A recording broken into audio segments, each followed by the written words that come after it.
자, 여당 지도부죠. 장해찬 국민의힘 최고위원이 오늘 SNS 이런 글을 올렸습니다. 히딩크도 우리 축구 몰랐지만 사광시 신화를 이렇게 내지 않았냐. 정치도 마찬가지다. 지금 위기 여당에 필요한 건 정치 경험이 아닌 변화다. 이렇게 얘기를 했습니다. 김현우 특보 보시기에는 히딩크 감독이 처음에 감독 부임한 다음에 0대5에서 0대5, 0대0 이런 5대0 이런 그 별명까지 있었는데 결국 4강 신화를 했으니까 정치 경험보다는 참 신안으로 승부하면 된다라고 주장하는 것 같아요. 이 발언은 어떻게 보셨어요? 지금 현재 그 여론조사 결과 유력한 대선 후보 압도적인 1위 보수 지지층에서 이렇게 나오고 있는 건 사실이니까요. 그런 측면에서 보면 어쨌든 정치의 경험이 없는 것이 또 다른 장점이 될 수도 있다는 취지의 얘기를 하고 있는 것 같은데, 근데 저는 이 한동훈 비대위원장 관련해서는 이렇게 봅니다. 이게 사실 지금 국민의힘이 위기 상황에서 비대위 체제로 전환하는 가장 큰 원인은 윤석열 대통령 아닙니까? 강서구청장 보궐선거 참패한 이후에 국정기조를 변화하라는, 그리고 수직적 당정관계를 바꾸라는 것이 민심인데 그렇게 하지 않고 있다는 것이죠. 그래서 지금 어제 발표된 갤럽 조사에서도 보면 국정 지지도에 대한 부정평가가 62%고 중도에서는 72%에 달하고 있지 않습니까? 그런데 내년 총선은 정권 심판론이 될 수밖에 없는데 현재의 국정 기조를 바꾼다든지 이런 가능성보다는 현재의 국정 기조로 국정 운영을 잘해서 그런 정권 심판론에 승리할 수 있다라는 확신이 쓴다라고 하면 지금 한동훈 장관의 가장 큰 단점이 윤석열 대통령과 같은 검사 출신이고 또 복심이고 일각에서는 아바타라는 그런 거 아니겠습니까?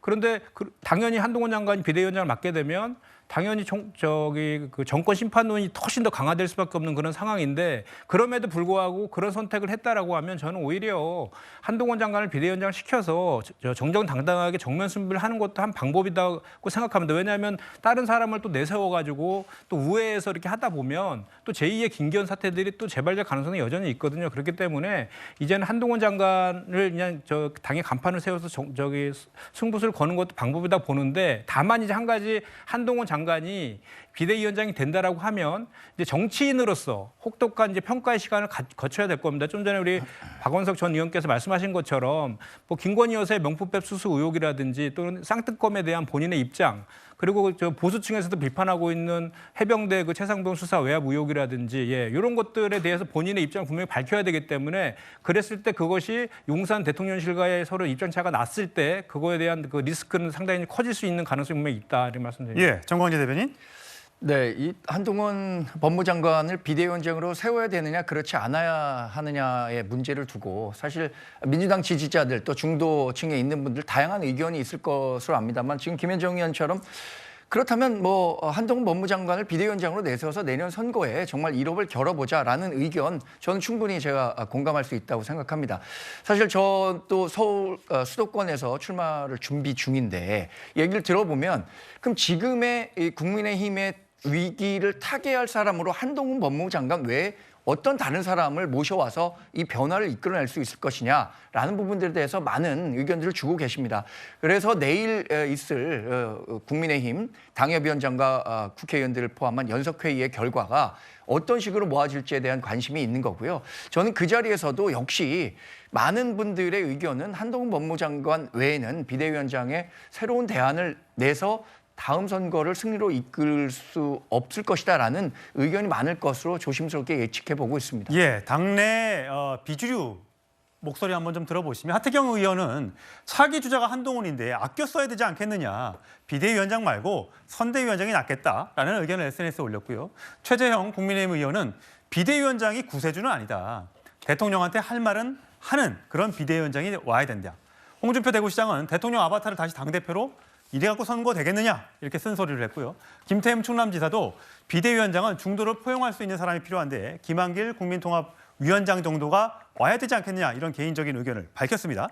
자, 오늘 김종인 전 비대위원장, 한동훈 비대위설에 대해서 이렇게 답했습니다. 2011년 서울시장 보궐선거를 끝내고 박근혜 비대위가 어떻게 해서 성공했느냐는 그 내용을 자세하게 들여다볼 것 같으면 이번 비대위를 어떻게 구성해야 된다는 답이 나올 수가 있다. 한동훈 비대위의 성공 가능성이 어느 정도로 보십니까? 성공 가능성은 그 사람들한테 물어봐요. 그게 그 사람이 지금 정치도 한 번도 안 해봤던 사람인데 그 사람이 갑자기 비대위원장으로 와가지고 뭐라고 수 있겠어. 네. 김종인 전 위원장은 박근혜 비대위 성공 사례 보면 비대위 어떻게 구성해야 할지 답이 있다. 대통령 먼저 변해야지만 여당이 총선에서 이길 수 있다라고 얘기했습니다. 자, 오늘 같은 행사장에 있었던 이준석 전 국민의힘 대표는 이렇게 얘기했습니다.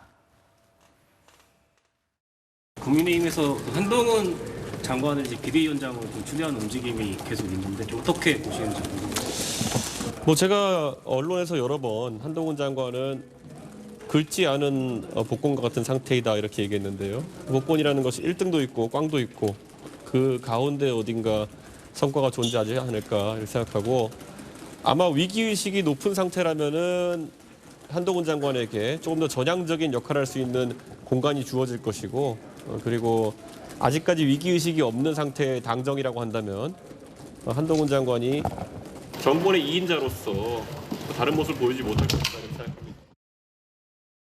네, 갑자기 카메라가 돌아갔습니다. 이종훈 평론가 보시기에는 이준석 대표가 저번에도 그랬지만 긁지 않은 복권이다. 일단 긁어봐야지 답을 알 수 있을 것 같다고 얘기했는데 어떻게 될 것 같으세요? 인석 전 대표가 보통은 굉장히 독설이잖아요. 예. 자기와 예를 들어서 정말 대척점에 있는 사람은 뭐 사정없이 뭐 공격을 합니다.